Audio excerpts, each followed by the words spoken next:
सभी को नमस्कार। जैसा कराया था जो बताया था सेम वैसा ही आया। ये आज का हिस्ट्री का पेपर है 29 जनवरी 2025। सबसे पहला क्वेश्चन आया हुआ है इसमें। जैसा कि 7 क्वेश्चन आते हैं, 2-2 नंबर के वन लाइनर होते हैं ये। सबसे पहला क्वेश्चन इसमें आया हुआ है, सबसे प्राचीन वेद कौन सा है और इसमें कितने सूक्त हैं।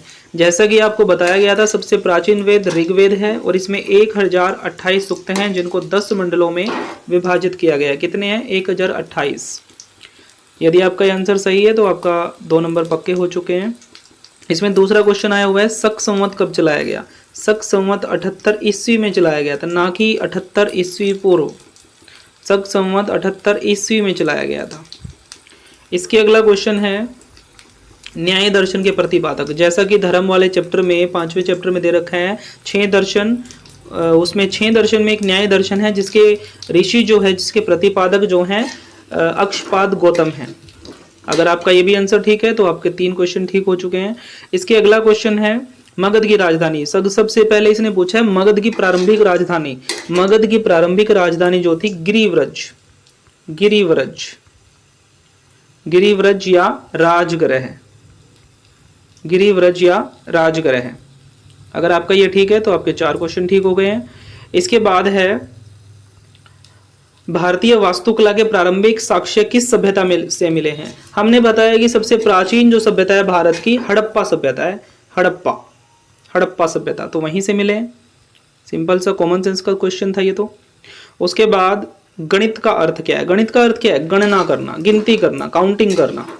लास्ट क्वेश्चन है, चरक संहिता किसने लिखी। चरक संहिता, इसका आंसर क्वेश्चन में ही लिखा हुआ है, चरक ने लिखी है। चरक संहिता चरक ने लिखी और सुश्रुत संहिता सुश्रुत ने लिखी। ये लास्ट ईयर आया हुआ था और ये चरक संहिता इस बार आ चुका है। उसके बाद लॉन्ग क्वेश्चन आए हुए हैं। जैसे कि मैंने बताया था, प्राचीन भारतीय शिक्षा की विशेषताएं कर लो, यही आ जाएगा, वही आ गया।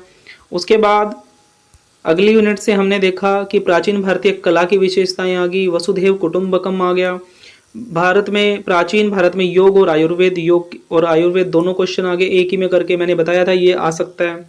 उसके बाद कृषि व उद्योग धंधे, ये चैप्टर नंबर 13 में से आया हुआ है। उसके बाद मैप जो बताया था वही आया हुआ है सेम।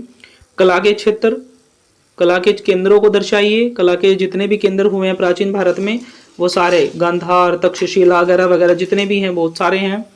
जैसे एक दक्षिण उड़ीसा में एक मंदिर था, कोणार्क का सूर्यदेव का मंदिर, कोणार्क का सूर्यदेव का मंदिर।